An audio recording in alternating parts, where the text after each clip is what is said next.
Fear of God is the beginning of wisdom. If you want it, come and get some. Because we love wisdom.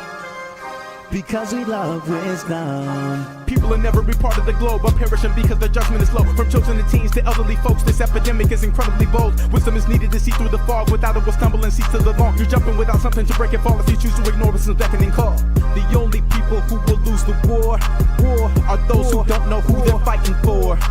You are the only one who can decide your fate. Don't waste your life when you can live inside of grace. If we turn to God and behold His shining face, we will gain traction to run in this human race. Hey, what's going on? JC Johnson here for the Love of Wisdom, where philosophy meets the streets. And today we are discussing the wisdom of anthropomorphism. More on that after this. Fear of God is the beginning of wisdom. If you want it, come and get some. Because we love wisdom. Because we love wisdom. Fear of God is the beginning of wisdom. If you want it, come and get some. Because we love wisdom. Because we love wisdom.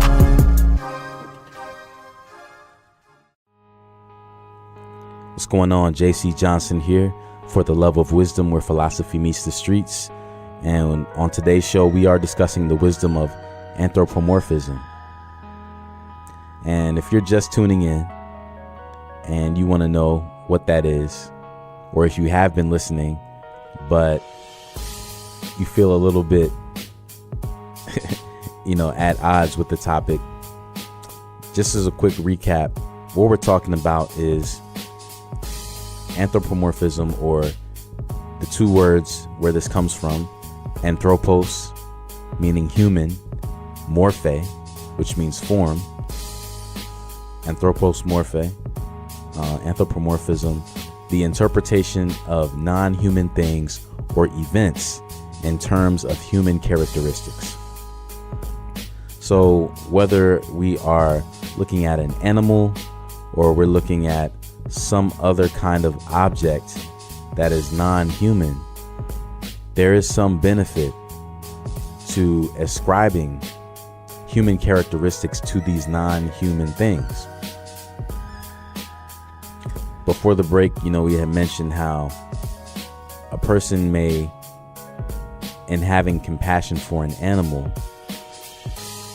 right, by dressing it up for the cold, putting on a hat, scarf, gloves, things like that, actually is a good thing, because it helps people to become more conscious of the needs of not just animals, but anyone, period. A person who treats their animal well is more likely, I would think, to become a good parent. A person who is committed to maybe even taking care of their vehicle or something else that's in their possession, and taking pride in that, and seeing it as something that is a reflection of them, I think that translates and transfers over into several different areas of life. So I think that's pretty good. We looked at a couple articles.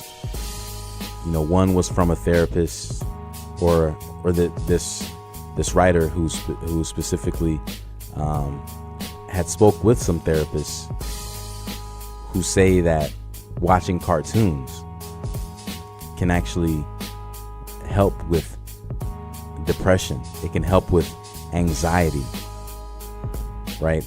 Any kinds of mental health issues that a person may have, watching cartoons may make them feel better. And the reason why is because they're seeing these non-human beings who are going through cartoon animal problems, which may not seem as big as our problems, but seeing them go through it and seeing them deal with their emotions, seeing them being able to express themselves and to overcome whatever they're going through, it can be inspirational, and it can make you laugh in a time of great difficulty. When you're going through something and you just don't feel good, you just feel like I don't know how I'm gonna make it, or I don't feel good about this. it can actually be a positive thing to sit down, watch a cartoon, kind of take a load off, not worry so much. And most cartoons, I would say, are usually pretty positive. They have some sort of message, because they realize that children are mostly watching this, and they want it to be something that they can learn from, something that's going to help build character. Because, children are learning all the time and they don't even realize it. And things that they watch, things that they listen to, it all plays a part. So as much as it does benefit children, though, it's not only children that benefit from these things. Adults benefit from them as well. And that's why, there's many adults, if they're honest, who will admit that they still enjoy watching cartoons, or they still may view inanimate objects in the same way that a child may, when they're using their imagination. They're pretending, they're pretending that their dolls are real. And what do? What do children do? I see my daughter doing this all the time. She plays with her Barbies, and she has this whole storyline of what they're doing. It's like, the one Barbie doll is talking to the other one, and sometimes the conversations get pretty deep. Just talking about where they're gonna go, what they're gonna eat for dinner, who's getting married to who, whatever it is, right? And it's in that children learn. A lot of times they're acting out maybe what they've seen or heard, maybe from parents or their friends at school or their teachers, but they're trying to make sense of life. And one way that they do that is by playing. And you can see just them being creative, them pretending that these non-human things, these dolls, pretending that they are human beings, that they have the same emotions that we do, the same fears, the same happiness, the same successes, the same failures. Doing this can be a positive thing. One of the examples from one of the articles talked about how even seeing money, even ascribing human characteristics to money, can help one to secure their financial future, because it becomes more real to them. And that goes for bad things too, right? If you can envision something bad, like let's say some hardcore drug like crystal meth or crack cocaine. If you can imagine that to have human characteristics, imagine what crack cocaine would look like if it was in human form. If it had a face and arms and legs and hands and feet and bad breath and a pot belly or whatever it might have, right? Imagine if crack cocaine was a person and not just a thing. If people saw it like that, and they saw how devastating it can truly be if they were to imagine it in human form, I bet more people would stay away from it. But there are plenty of benefits to ascribing human characteristics to inanimate objects, and that's what we're talking about today. Again, this is not to say get weird with it. I'm not saying, take this to any extremes or do anything that's weird.